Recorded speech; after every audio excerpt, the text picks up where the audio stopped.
Tapos na ang breakfast guys. So, kakain na tayo. Ayan, masarap yan na za'atar. Ito naman ay croissant. Arabic breakfast. Tapos may eggs dito, may labna. Yung Arabic breakfast to guys, no?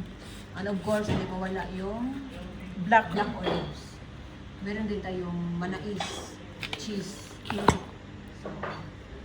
So, ayan siya, oregano or za'atar.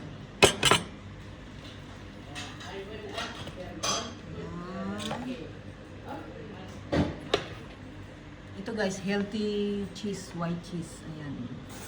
Unsalted na siya. Ayan. Masarap din yan. Ayan. Tapos, Kain, guys. Kunin ko Healthy yung food, breakfast. mukha. Ayan. Healthy food, breakfast. Yan siya ang may-ari ng kusina. Ayan siya, si Chef Rosel.